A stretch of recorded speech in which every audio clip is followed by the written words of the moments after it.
It's 2 a.m. You're staring at the ceiling. Your phone is face down beside you because someone told you the light makes it worse. Nothing is wrong. You're just awake.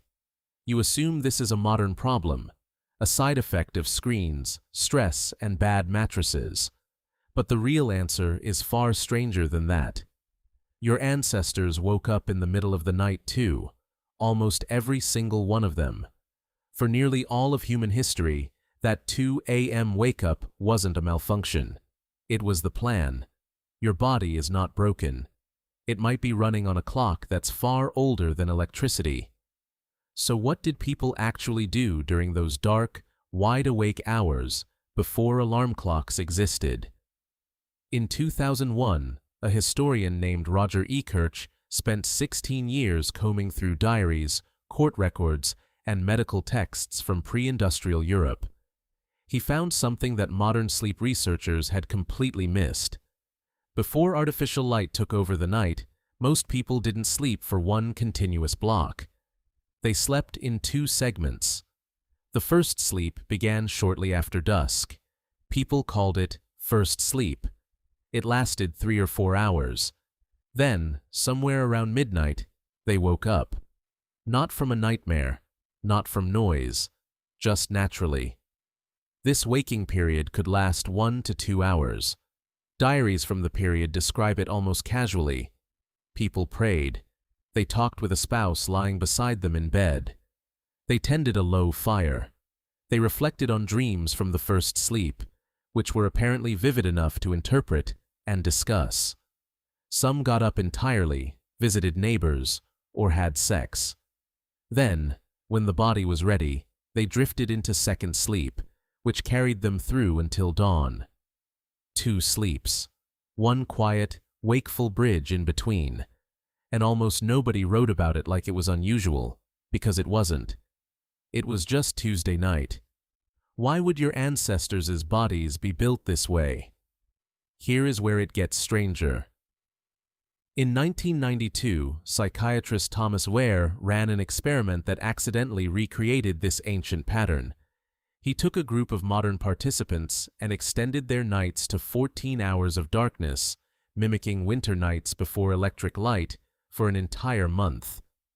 Within weeks, every single participant spontaneously split into the same 2-phase sleep pattern that Ekirch had found buried in centuries-old diaries, without anyone telling them to, without any instruction at all.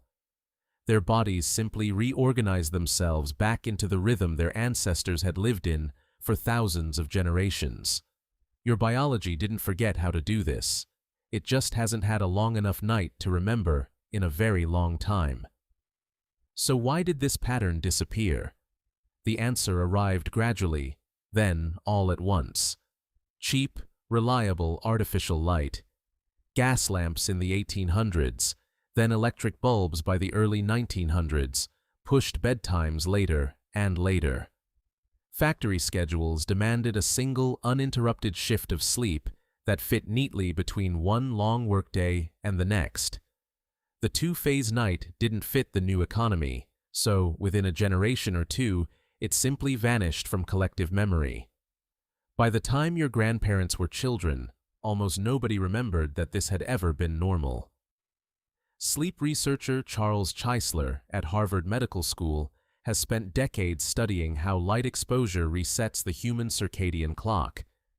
His work shows that modern light, particularly the blue-toned light from screens and bulbs, suppresses the hormone melatonin and convinces your brain that dusk hasn't arrived yet, sometimes for hours after the sun has actually gone down. You are not just staying up later by choice. Your internal clock is being chemically told that the night hasn't started. This explains something that might be happening to you right now. If you wake at 2 or 3 a.m. and lie there frustrated, certain that something is wrong, you might actually be doing something your ancestors did almost every single night of their lives. The frustration is new.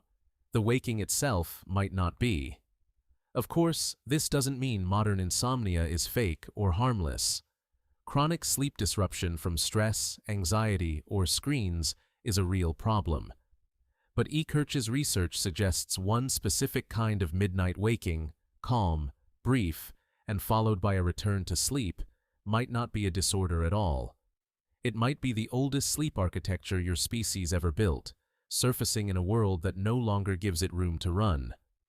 Some sleep clinicians now tell anxious patients exactly this. If you wake in the night and feel calm rather than panicked, you don't necessarily have a problem. You might just be remembering something your body never actually forgot. What did people do in that gap between first and second sleep, across thousands of years, in homes with no lights, no phones, no glowing ceiling to stare at?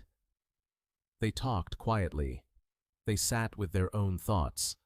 They let a dream settle into a story before sleep called them back under. Tonight, when you wake at 2 a.m. and the room is dark and silent, you'll probably reach for your phone, frustrated that you're awake again. But maybe, just for a moment, you won't. Maybe you'll just lie there in the dark, the way nearly every human before you once did, and let the strange ancient rhythm of your own body finish what it started.